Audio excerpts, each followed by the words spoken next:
Cameron Keith lived for football from a young age. He was glued to the television whenever games were on. His idol was Isaiah White. The quarterback was a true legend, and more. At South Central, he was unstoppable, as if he'd injected himself with a serum that made him superhuman. Cameron's father supported his love of the sport. He tried to raise him to be a true fighter, capable of breaking through to the top, standing alongside the football legends. And Cam dedicated his entire life to fulfilling his father's expectations. Then his dad died. But that didn't break Cameron. He continued playing and achieved heights that other guys his age could only dream of. Around that time, rumors began in the sports press that Isaiah White might retire. He was no longer at an age where he could compete with the young players, and an old injury was catching up. Cameron was preparing for a new stage in his career. But one day, while training on the field, a man in a strange suit approached him and hit him on the head. After that, Cam was advised to take a break from football. He had brain damage, and if he suffered another head injury, he would be done with his football career forever. Despite this, the buzz around him continued. Journalists and sports analysts wondered if Cameron would be able to continue playing. His friends were worried he'd lost his chance, and his mother was worried about his health. Amidst all this chaos, Cam learned that Isaiah White wanted to meet him. "We're going to be in the league." White invited Cameron to visit. There were all the necessary facilities for rehabilitation and preparation for future matches. Given rumors that White was searching for a successor, Cameron was very flattered by the invitation. He had a real opportunity to return to the game without any consequences for his career.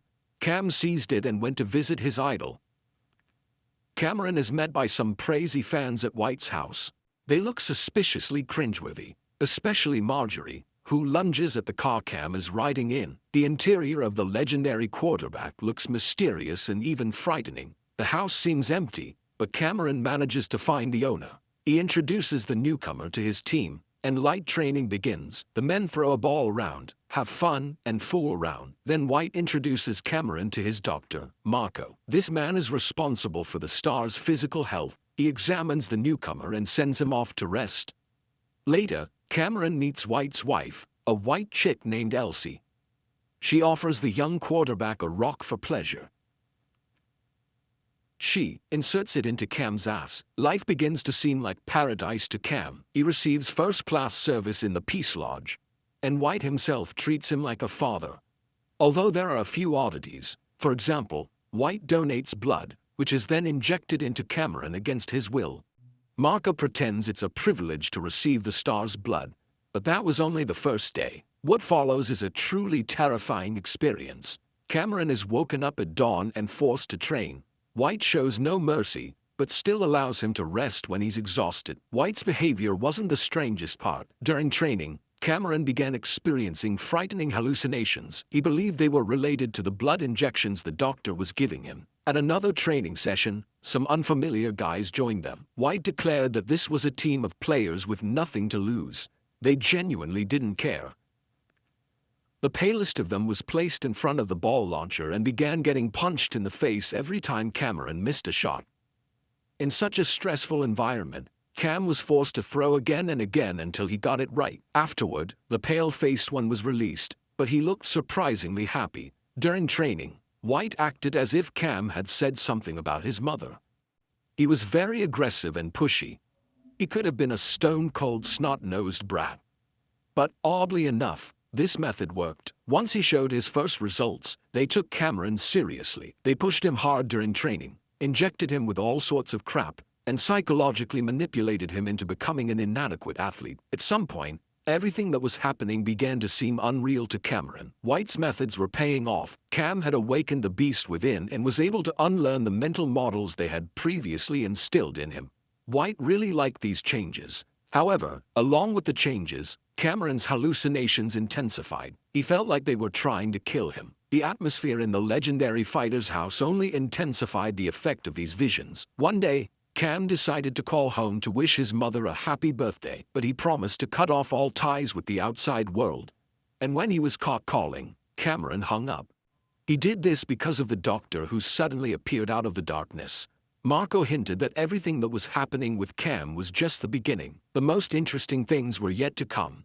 While they were talking, Marjorie was watching from outside. and she was very unhappy that Cam was now living next to her idol. She managed to sneak into the house.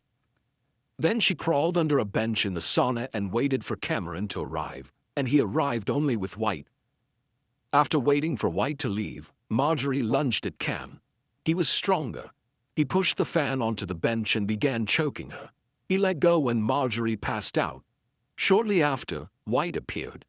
The fan tried to kiss him, and he had to throw her against the wall. Marjorie never regained consciousness after the fall. White sent Cameron off to rest while he stayed behind to clean up the bio-waste from his house. Meanwhile, Cam ran into Elsie, and she invited him to hang out with the girls. He reluctantly agreed, and then, before he knew it, he found himself naked, surrounded by handsome men. In the morning, White woke him up. He was jealous and thought Cameron had slept with his chick. Cam was scared and generally insecure, which upset White even more than Elsie's supposed betrayal. He declared that Cameron needed to become a real killer, a person who didn't care about others. Only then would he be able to reach the top. Because real killers don't give a damn.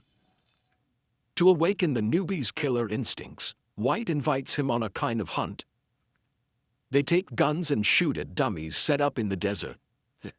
Cameron isn't very good at shooting, though. Then they bring in a new dummy, but it looks like there's a person inside the suit. White offers to shoot at it, and Cam succeeds. After his shot, the target falls. Practice and game preparation continue.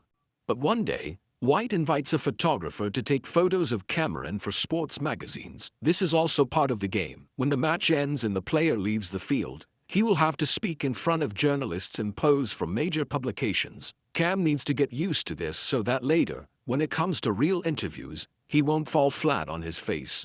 White coached the new guy to be not just a star, but to be great. Cameron was bombarded with questions from journalists. They gave him premium gear and forced him to talk about himself. And then he broke down. Cam remembered his father, how he trained him, the hopes he had. Everything Cameron does now is for his father and his family. That's his main motivation. After the interviews were over, Elsie approached Cam and invited him to a meeting with the bigwigs. They were supposed to evaluate the young man and decide whether he would fit in. White declined to go with his wife and successor. He still had business there. Elsie took Cameron to a private club where only the football elite hung out. White's doctor, Marco, was also there. Elsie introduced the young man to the owner of the club he would be playing for. Cameron's agent was also invited to the club. He was delighted that his protege was preparing to join the major league, as it promised considerable income for both of them. Cameron was received very warmly. They got him drunk and allowed him to let loose on the dance floor. At that moment, he began hallucinating again. Among other things, he saw Marco's severed head on the table. He vomited. He woke up in White's house with an IV drip from which the legend's blood was flowing into Cam's vein. Coming to his senses, Cameron realized he'd gone too far. He'd ceased to be himself, become a toy in the hands of others, and now they could do whatever they wanted with him.